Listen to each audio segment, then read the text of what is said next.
Welcome all of you in today's session of Resource Creation Assignment 2. It is Activity Learning Dialogue.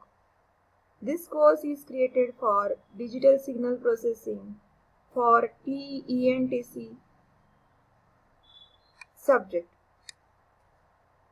Myself, Mrs. Mugdha Kango, is submitting this assignment as an LED. Let me start with the course Digital Signal Processing. We have advantages of digital signal processing. Digital signal is basically more accurate.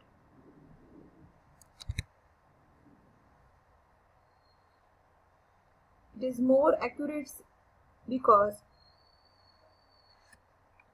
the accuracy of the system is not affected by component aging. Easy to store. We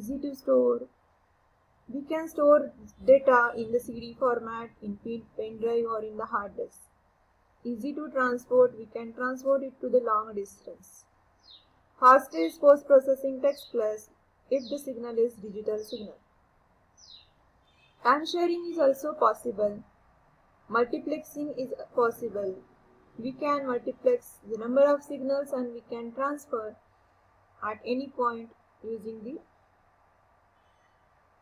digital signal. Easy to integrate using VLSI technology, more cheaper systems, less noise and interference, and digital systems are programmable. We can change the program, we can write the code for various applications, and same system could be used for various applications. These are the advantages of digital signal processing.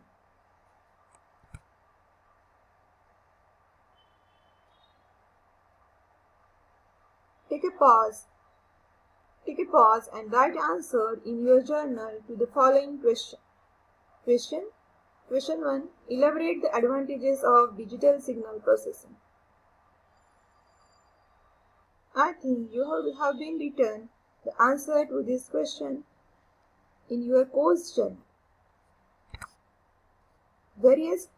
Next topic is about the transform. Various transforms are required for conversion to represent the signal in the digital domain. Fast Fourier transform FFT is the fastest algorithm to find the discrete Fourier transform. FFT reduces the number of calculations and thus complexity of the system. FFT also provides the processing speed of the processor.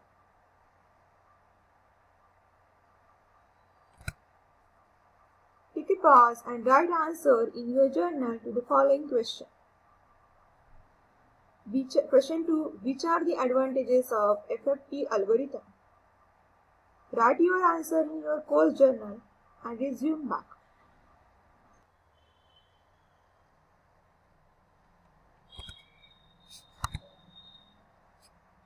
I think you have written your answer in your course journal.